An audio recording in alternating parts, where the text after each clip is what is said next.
Hey everybody, welcome back. I'm Kristen with Indie Game Origin. My mic is unusually close to my mouth because for some reason my mic is really quiet now. I don't know what happened, but it is what it is. We are going to get into an interview with Alan from the company C'est Parten Prod. I hope I said that right. They are out of France working on a game called Lighthouse, which is an ooky spooky game, which looks super fun. So definitely enjoy this chat that we're about to have. Just a little brief housekeeping for some things for followers of Indie Game Origin is that we are going to be changing the structure of our interviews going into the future based on feedback that we've gotten from the community. So we have been talking with a lot of companies that are really early in development, which is super cool, except people will forget about the games over time. And so we have tried to look for other more visually engaging ways and more timely ways that we can start communicating with indie game devs. So going into the future, we are going to be doing more interviews where we actually have the devs come on to chat so that this is a little bit more enjoyable, not only to watch, but you can see these games a little bit closer to their release. And I think this will be a little bit more interesting for gamers as well. So if you are a developer that wants to come onto the channel, we'd love to boost your game and boost the bat signal so people can come and find you. And as always, IGO is completely free for indie devs. If you would like more behind the scenes of what's going on, as well as occasionally some parts of interviews that don't quite make it onto YouTube, make sure that you join our completely free Patreon. There isn't even a paid subscription option on there. So I will see you on live streams most days around 5 p.m. and here on YouTube, of course. Thanks for hanging out. Let's do it.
Hey everybody, welcome back. I'm Kristen here with Indie Game Origin, and today we are here with Alan from the company that is making a game called Lighthouse. Thank you so much for joining us. Can you tell us a little bit about your game and the studio that you're in the process of building? Yeah, sure. Thank you for inviting me. So I'm Alan, the CEO of Ça part en prod.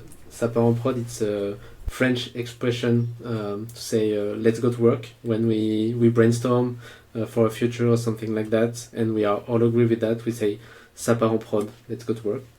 And we are working on the Lighthouse. It's a Little Nightmares / Inside Limbo-like. And we are working on it since 2024, and we are working on our spare time. That's awesome. I didn't know that was the translation of the name of your company. I had gone to do some deep dives on your LinkedIn, and I was looking at some of the incubators that you were part of and some of the posts that you had made. And I was like, I just really enjoyed the vibe of the company, because even though, like you mentioned, it's a very little nightmares kind of a spooky environment that you're in, there's still sort of this lightheartedness about the studio itself. So it was cool to see those sort of things overlapping, into each other. How did you come from, kind of a fun background into making something that is, spooky and very atmospheric and kind of dark? It's really just magic. Yeah. At the beginning, we are working on another project. We write some projects, and we want to do for the company only co-op play games. The real co-op, like It Takes Two, A Way Out, Split Fiction, something that you need your partner to play. And Jeremy, it's the co-founder with Gauthier. It's a creative director, and he just trained himself on Unity for the shader part, and it just Lighthouse just came out of his brain for the shader, and with the theme of the game jam, and just used Twitter to get for his devlog and to get some feedback on the game and something like that. At the beginning, it was not really a full game, but we said, oh, finally, it's pretty cool. There is a cool art direction. Maybe we have to do something with it. So we just put on standby all the games, and we say, okay, go for Lighthouse. That's awesome. It's really cool that it's something I've noticed a lot in my time at IGO, is that very often the things that end up being fun or interesting are not what we necessarily initially expected. Yeah. So it's fun that it's sort of this experiment and learning and looking for something, because it does at this point feel very intentional, like the design choices that have been made. In terms of how the light actually looks. You turn your flashlight and there's that shape of the beam. It like gets wider as you turn, and there's this there's a fancy word for it, and I can't remember. It's like, I think it's called dithering, where the light sort of fades at the edge. These kinds of things that I'm sure have it looks like that those things have been changed to make them very specific to the mood that you're trying to cast in this game. What has that been like to go from this kind of concept into these really very specific visual components that honestly that's what brought me to your game? It's so visually striking, so I'm curious how this came to be. Yeah, if you go back in 2023 on the Twitter account of Jeremy, you will see the first version of the prototype, when the light and all the shader and all the assets was a bit different. And after that, there is a lot of moments with brainstorm, with some of friends that technical artists help us on the shader. And also we have some help. Friends of us helped us, and we also have some contracts with artists that really help us to. We are not artists on our side. We are just technical game designers, producers, game designers, level designers. So we are not artists, but we know that we want to strike with the artistic direction.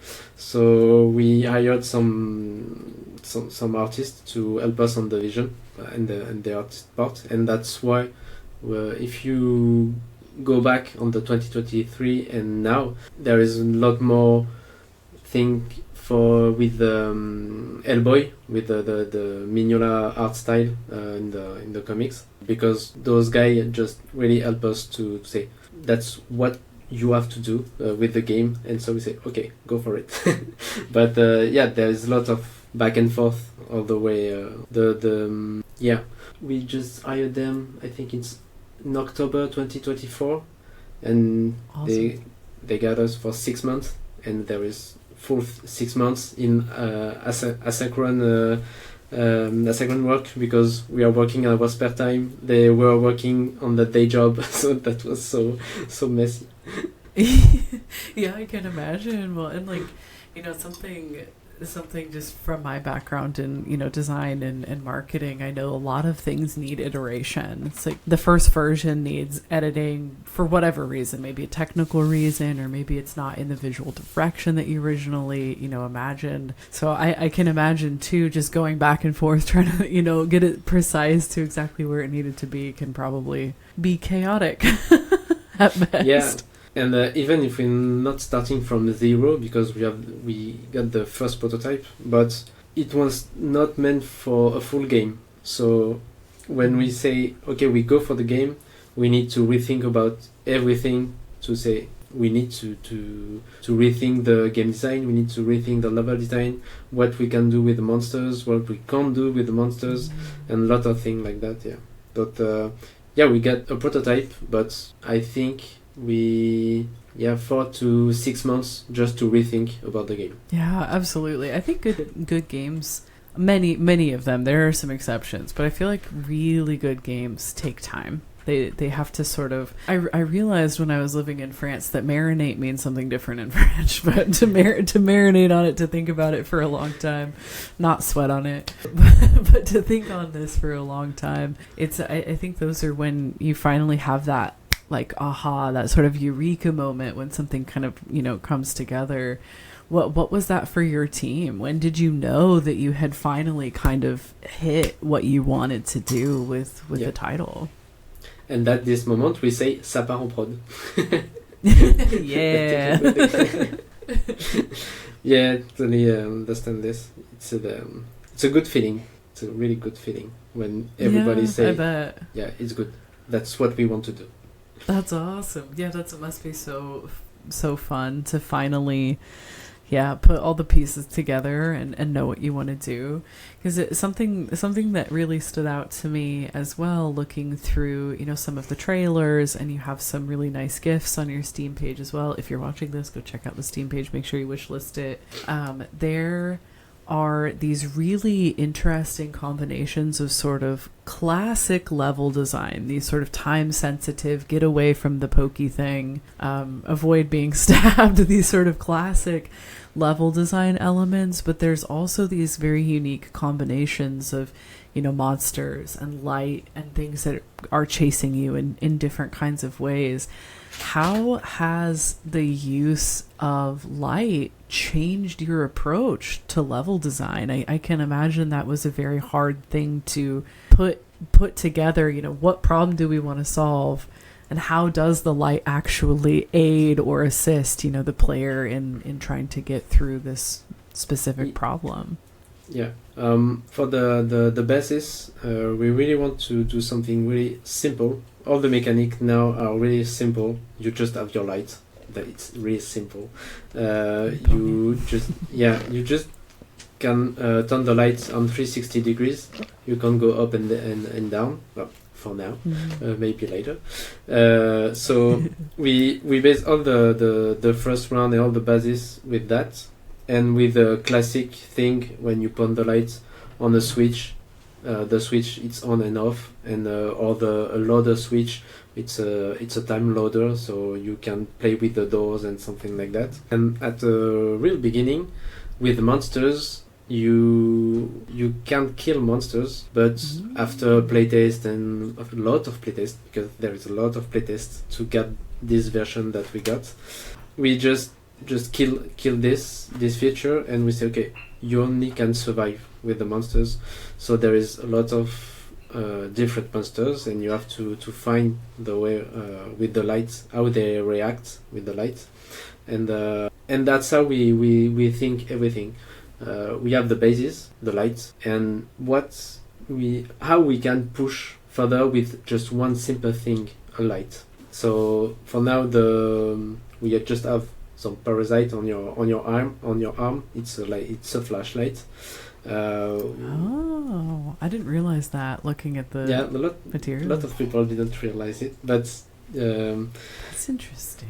Yeah, because why we do that? It's because at the beginning there is a flashlight in your hand, but now when you put the light on, you only can walk. But when you just put the light off, you run. Oh. Yeah, and with the flashlight, it makes no sense. It's really make no sense. So we try to find something where it makes sense to put the lights off and on. So that's why now, and we try something really narrative to explain why you have a parasite on your arm. Maybe it's something that it's cool or something that it's not cool at all, but you will see later that's how we think everything. That's awesome. Yeah, you have to keep an simple, air of mystery. Yeah. I'm so sorry, what did you say? That's it. Every feature is really simple at the basis, but we try really to push the boundaries of those simple mechanics. Yeah, absolutely. And I think, the easier a game is to play, the more immersive it gets. And there's exceptions, right, to every rule, but I like when there's a challenge, but it's simple for me to adapt to, because sometimes a person's tired. They don't necessarily want to learn a bunch of skills to play a game. Yeah. So if all you have is a light, walking, and running, and you have to be very tactful about how, you use those skills, that's pretty cool. And Yeah, I think makes people think about that less. They can turn the lights off and just get in the game and get spooked. yeah, sure. You have to explore, but a lot of people don't want to explore, but you have to do it. I don't remember what I want to say, but yeah, that's. My apologies. I hope I didn't cut you off there. Yeah, it's because also there is for the older storyline we are about 3.5 hours, 4 hours of the storyline plus secondary quest. So Awesome. we can't do something really hard and a lot of feature and a lot of mechanics to learn, because there is no time to do it. And also That's a for good the point. narrative part, we try to avoid voice, dialogue, text. Mhm. So everything it's environmental storytelling. So all the lights explain also all the story in the level design. Oh, that's really cool. Something that my professors used to tell us in school, and I'm sure this is not unique to them, but they would always say, show, don't say. And Show, don't tell. sometimes you can't avoid, using text or voice. But it's, I think a great example is maybe Wall-E. There's more than half of that movie, there's no words. And they tell this entire story through body language and images and, music as well.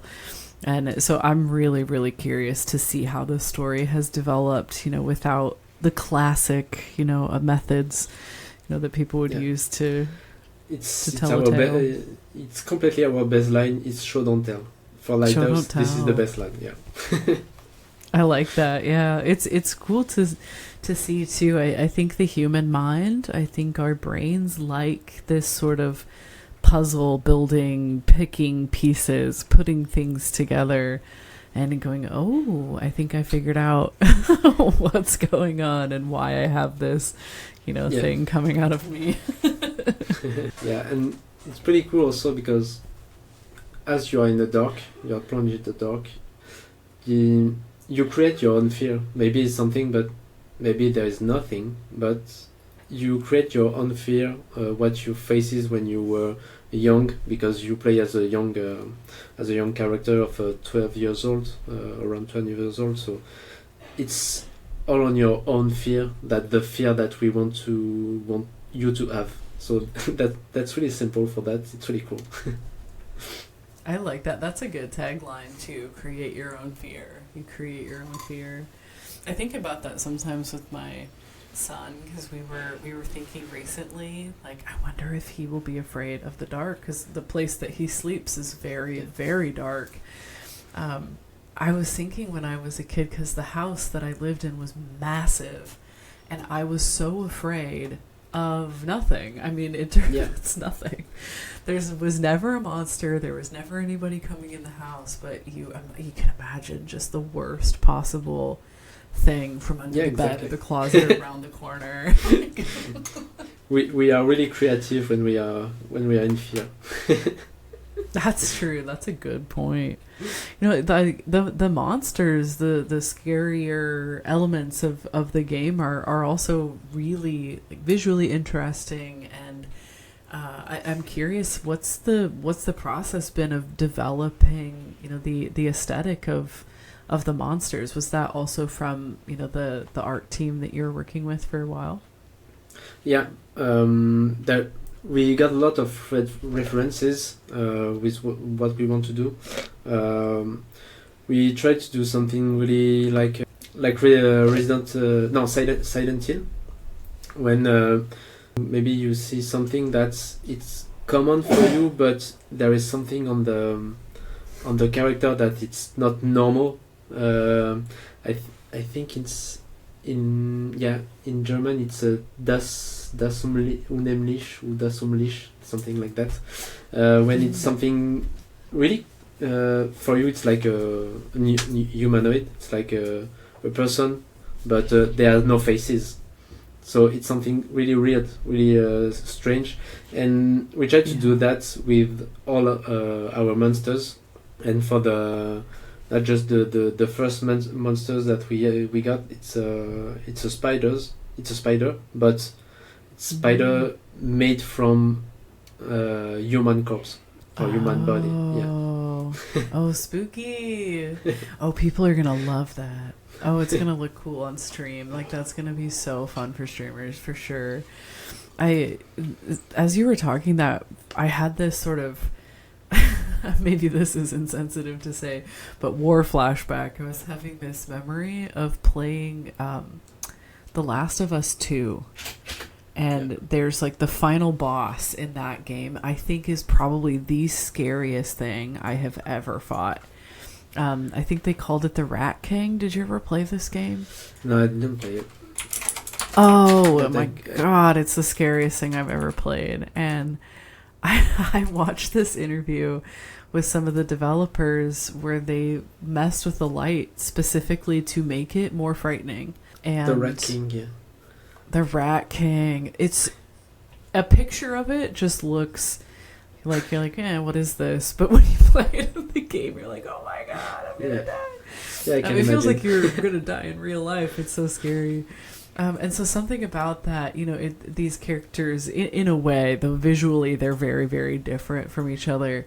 In a way, it kind of reminds me of that fear that I was feeling when I fought that monster, because it doesn't have a human face really that you can see clearly. Yeah. And it's weird how your brain, like we were kind of talking about, puts things together that aren't there, things that don't exist, things that aren't, you're seeking something that's familiar, but it's just very it's very a spider weird. of humans. Yeah. Human spider. It'll be fun.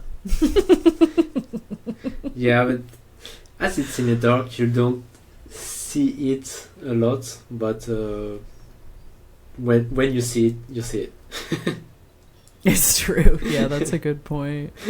Since you've been working on the game, what are some things in your life that have continued to inspire the story or some of the choices that you make for the game? Or are there day-to-day things or any places that you've traveled to or something along this line?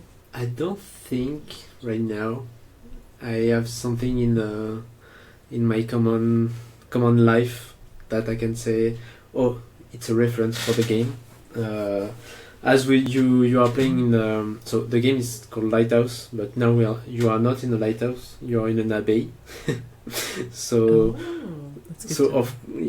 of course when we go in other abbey, there we have a lot of abbey in France. So everything we visit, we can say, okay, yeah, that's good. That's something that maybe we can add on the game, but there is no really specific thing. The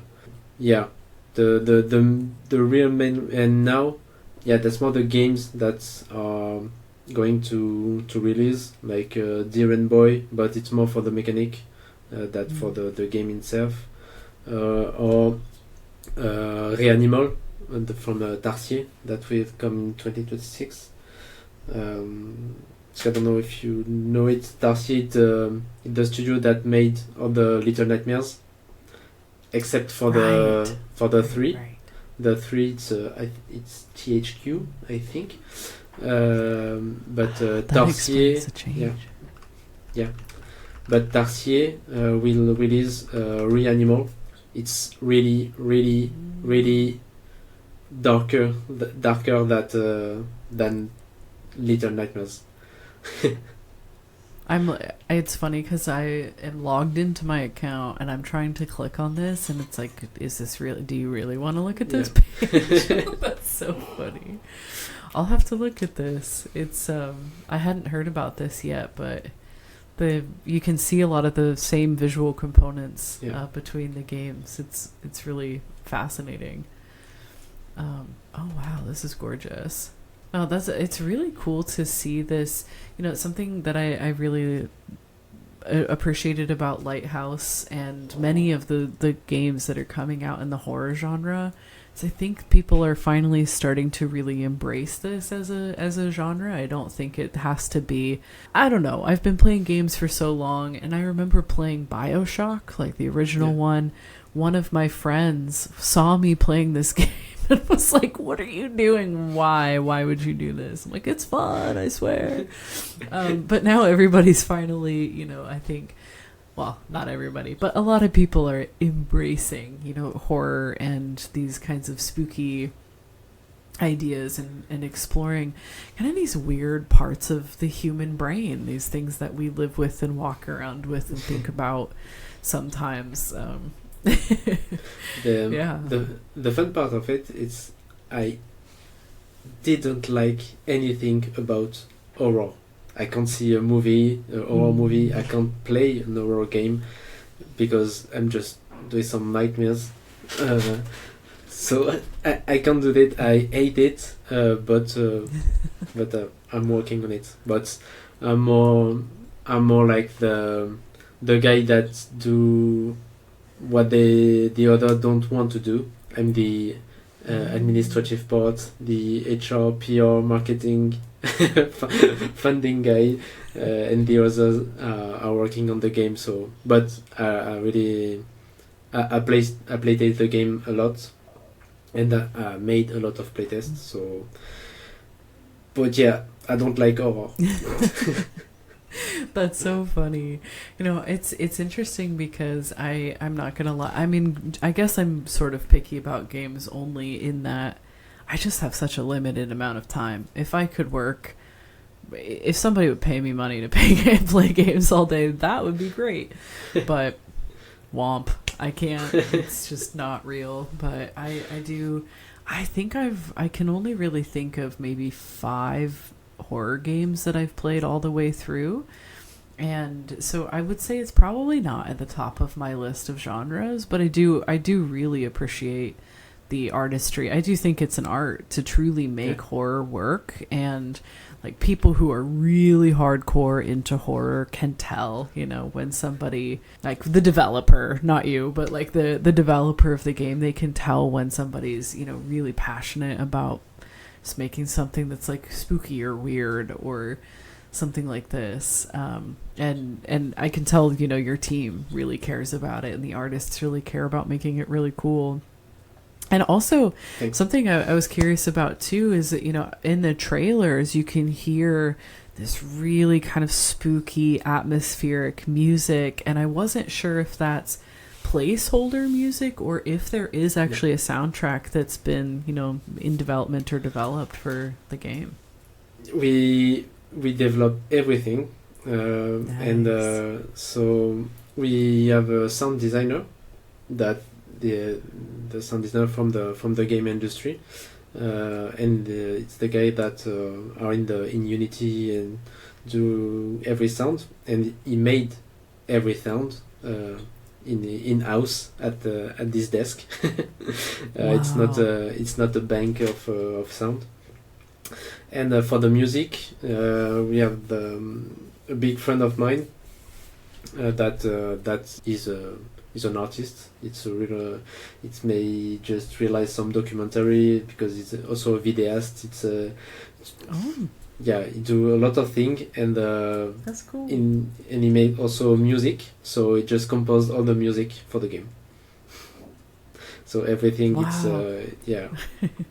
And we made special music for the trailer, so you will on the game there is different music, and there is a game for the music for the trailer. That's so awesome. It's something that I'm continuously impressed with by people on indie teams. And I mean, granted, there's other places that people have to do 5 jobs at once, but it's so true that for indie development that people do a little bit of everything.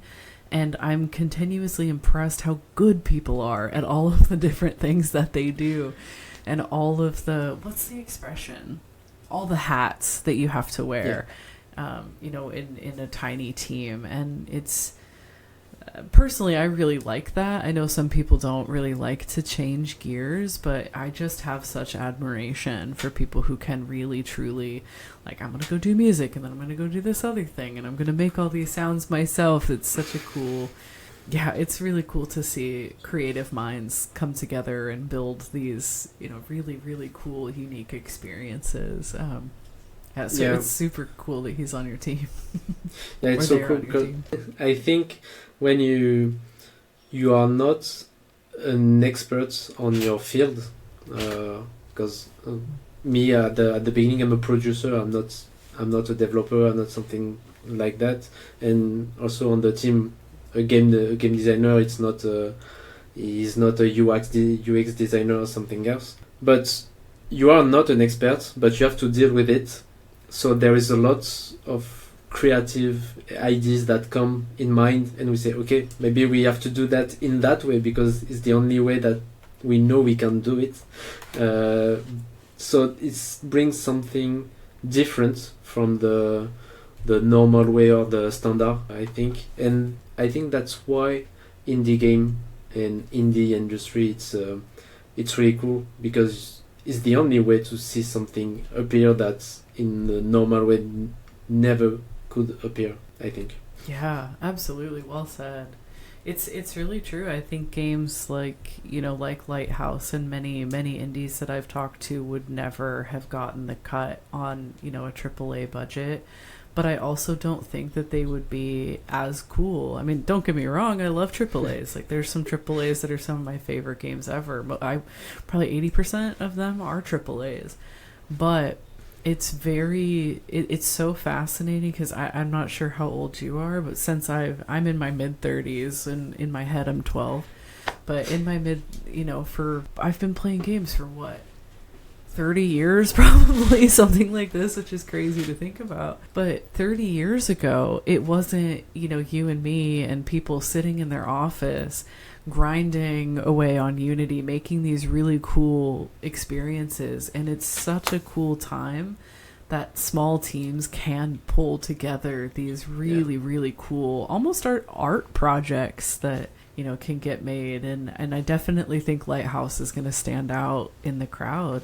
There's so many games coming out because they're easy to make now, but you've got a really cool visual style that actually makes sense. There's a narrative reason for it. There's cool music while you're playing it, and I think it's going to challenge people to think about the environment that they're in a very unique and interesting way. I mean, light always matters in a horror game, but for it to be the sole functionality of how you explore the world around you, ooh, that's an interesting concept. I think that's going to be really fun. Yeah, thank you. Yeah, so I'm 34, so I'm in the mid 32. Nice. And that's really, I think I have two older brothers, so we got played video games since I think my 5 or 6 years, I think, maybe something like that. My first game was a duck hunt on the Nintendo with the gun, with the orange gun. I forgot about Duck Hunt. So, yeah, but now I think I only play AAA game. I think that's the most game that I played. Just for my pleasure. I play also indie game, but it's more for references to know how they do everything. And a lot of time I don't finish the game. It's just to understand how they do it. But I think when I talk with my friends that are working on the AAA game, I'm pretty sure that I will not like to work on the AAA game. I really like to work on the indie game. I don't like to play them, but I really like to work in the indie industry because it's full of things that it's completely different every day, and that's pretty cool. That's what I like. Yeah, definitely. I'm not gonna lie, I haven't finished a game in a while. I think the last one I finished was Baldur's Gate like a year ago, probably. And I play a lot of games, so I think that says more about me than the games themselves. It's I think a very interesting time where people, especially indies, are exploring these new mechanical things, these new ways of building, like you said, really simple mechanics that can also be really engaging. It's a very difficult thing to do, and like I was just recently thinking about like platformers, for example. 2D platformers have made a comeback in the last few months with things like Silk Song coming out, for example. And I suck at platformers so badly. Like, I'm terrible at these games. But I'm still curious, what people are doing with them. And it's really cool to see that there are still people exploring how to make this. I mean, it's like the OG game is a platformer, basically.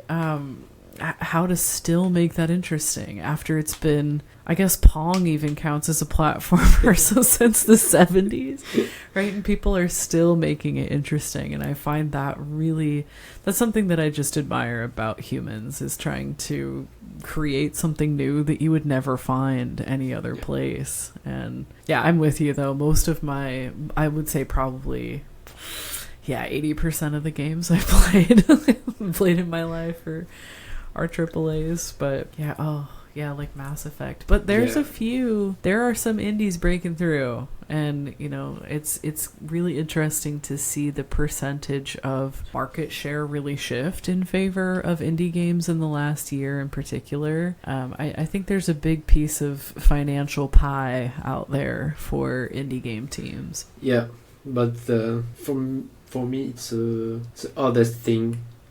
When you are an indie developers, it's the marketing. Oh my gosh, yeah.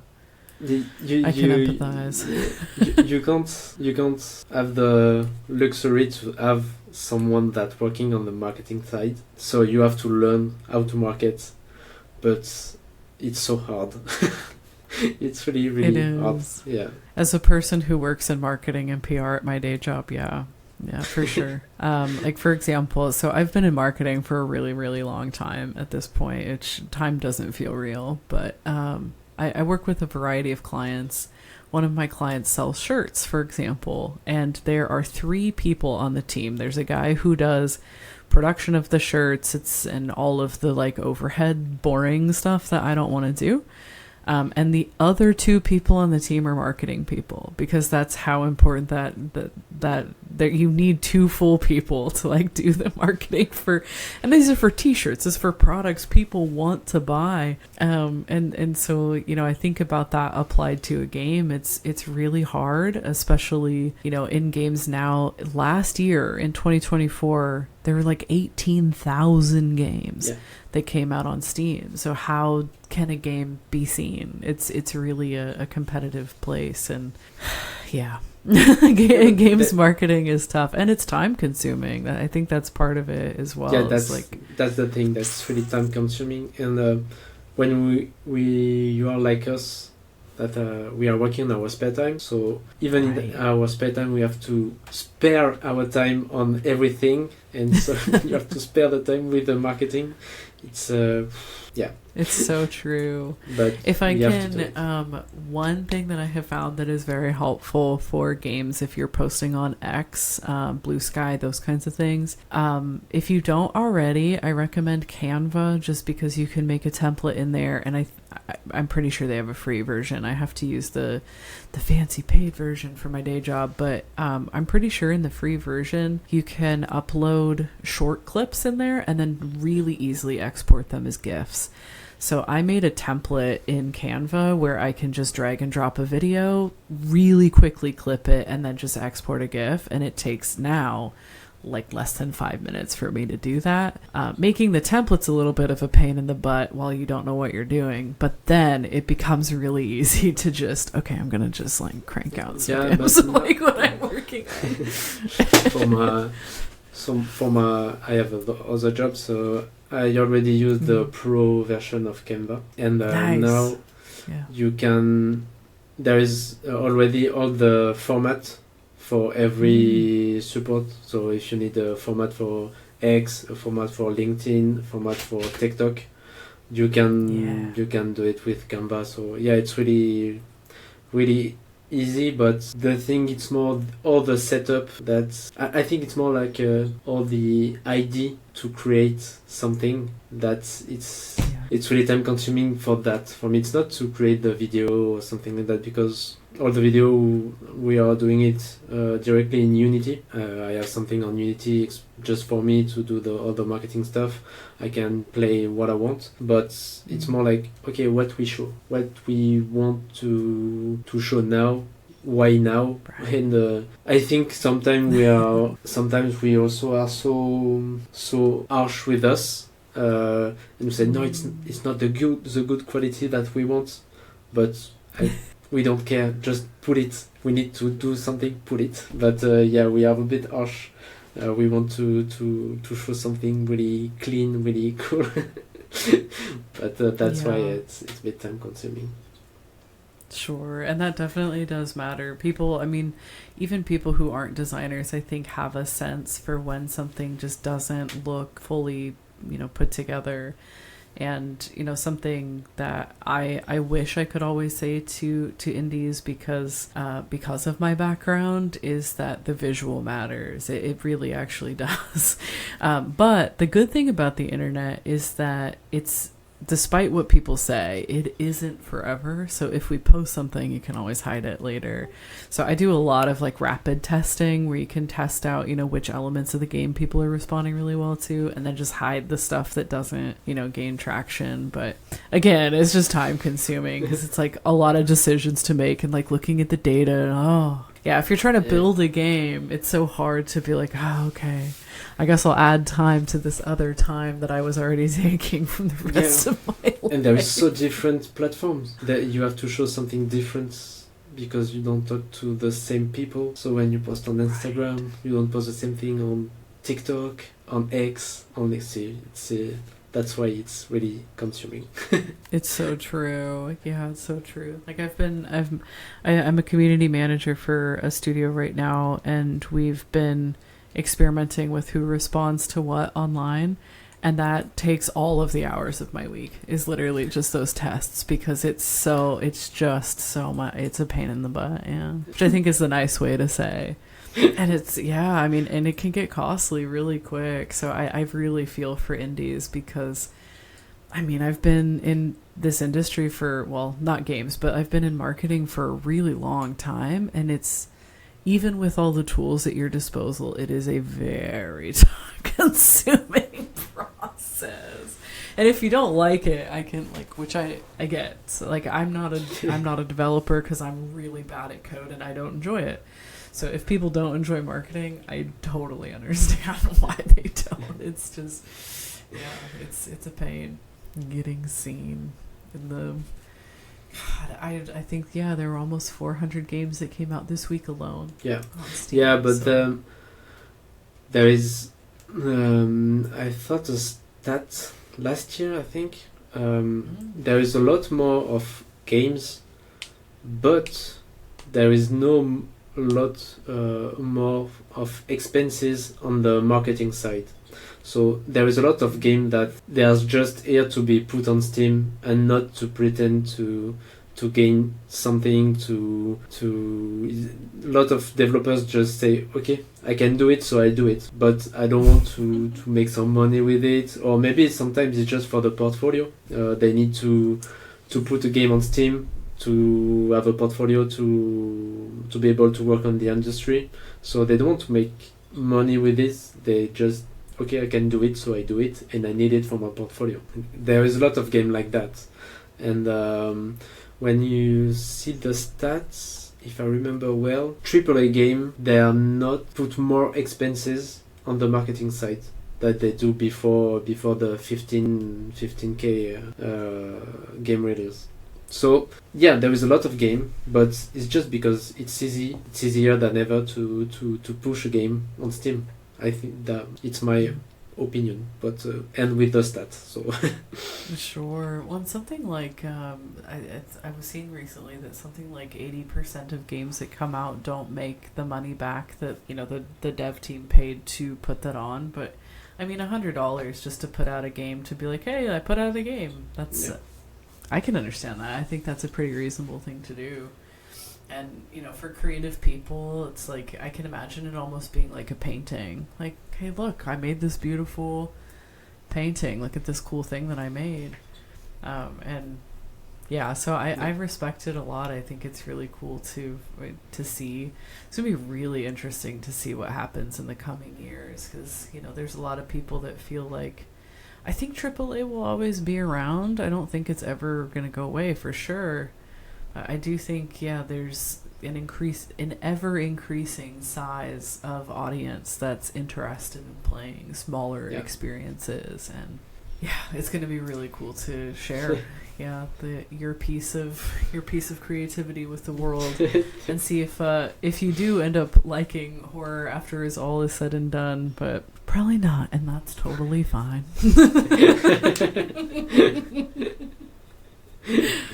Oh my gosh. But I haven't played a horror in a while, but I am excited to play this one and see if I can get out of it without getting stabbed. Yeah. I'll probably get stabbed. Yeah. Probably. we try to get you stabbed one time. Just once. Just once. Just a little stab. Just a tiny one. Just a little poke. Oh my gosh, it's gonna be good. But thank you so much for joining me and taking the time to talk with us. And if you do ever release a demo or need somebody to play test it, just let me know. I'd be happy to. Yeah, we think we will release the demo in early 2026, but it also depends if we find some funding with the publisher, if they allow it or not. That's a good point. Yeah, that's true. I'm gonna break the fourth wall here for a second. If you're watching this, make sure that you go and wishlist Steam, and I will put the link down there somewhere. So go click on that and make sure you wishlist the game. Say hey to the team, and keep an eye out, because at some point it'll be out and you can play it and be also lightly stabbed. And maybe there will be some goodies like this. Hey, that's awesome. Oh, that's super cool. Yeah. Nice. I need one of those. You can kind of see there actually the arm. Just like that. Nice. Oh, that's so sick. And get one of those. Yes, make sure you wishlist and watch for the game, because there's cool stuff coming out. Awesome. Thank you so much, Alan. I hope the rest of your day is incredible. And we'll chat some other time. You too. Bye.